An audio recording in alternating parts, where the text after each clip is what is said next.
Hey there, this is Dane from featherprop.com. Thanks for joining me here today.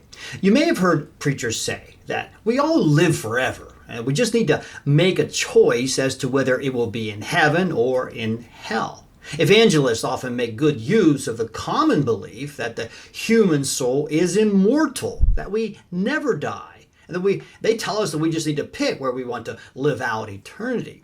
But is that the case? Does the human soul have immortality? Is it necessarily true that we can never die but will live forever somewhere? That's the question that I'd like to take a look at here today. Now, this question was suggested from a viewer, Terry, in the comments section of one of my previous videos in which I had discussed the 3 views of hell. I thought the idea of human immortality was a great topic, and I appreciate Terry for suggesting it. So, is it true that human life is immortal? Is it true that we necessarily live forever, whether in heaven or in hell? Is there something about the life of humans that demands that it must never die?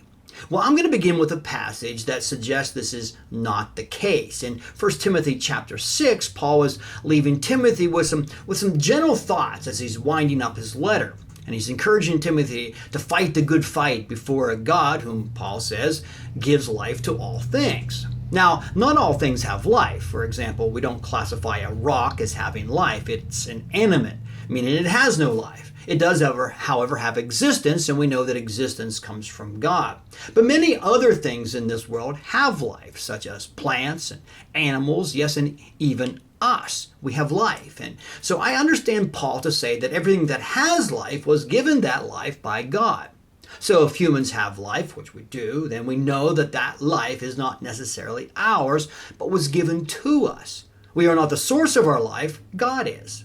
And then just a few short verses later, Paul seems to say the same thing, but with a little more clarity. In verses 15 and 16, Paul writes that God is the King of Kings and Lord of Lords, and who alone has immortality. Now, this is quite interesting. Here, Paul suggests that God has immortality. In other words, God cannot die. He's immortal. Now, I'll deal with an objection to that statement later. God gives life because he is the source of life. And did you note that Paul told Timothy that God possesses immortality alone? He alone has life that cannot die. Now, this seems pretty clear to me that we humans do not necessarily possess life immortal. Our life was given to us by the source of all life, and that source, God, is the only life that is immortal. You may recall that in the book of Genesis, God planted 2 particular trees in the Garden of Eden, the tree of life and the tree of the knowledge of good and evil. Of these 2 trees, we are told that Adam and Eve were forbidden from eating of the tree of the knowledge of good and evil. It seems that they were free to eat of the tree of life until they had sinned. At that time, God forbade them from eating from that tree. Why? Well, God said, "Behold, the man has become like one of us, to know good and evil. And now, lest he put out his hand and take also of the tree of life and eat and live forever." So it would seem that as long as Adam and Eve were sinless, they could eat of the tree of life. However, once their lives had been blotted by sin, God didn't want them to be preserved in that state. Now, what's interesting about this is if mankind was by nature immortal, then there would be no need for the tree of life to keep them alive. What's also interesting is that the tree of life makes a final appearance in the Bible in the final chapter of what we call the last book of the Bible, the Revelation. As John is shown a vision of the new heaven and the new earth, he sees planted in it the tree of life, which we read yields fruit every month. Now, this strongly suggests to me that perpetual life is not a native part of our life in heaven. In other words, we are still not necessarily immortal in heaven, but that our eternal life comes from fellowship with an immortal God, which he gladly shares with those who love him. Now, I want to deal with a possible objection to the statement that God cannot die. Many will immediately suggest that Christians believe Jesus is God, and yet Jesus died. This is true. Christians do, in fact, believe Jesus is our God and that he died. So how can God be immortal and yet die? Isn't that logically inconsistent?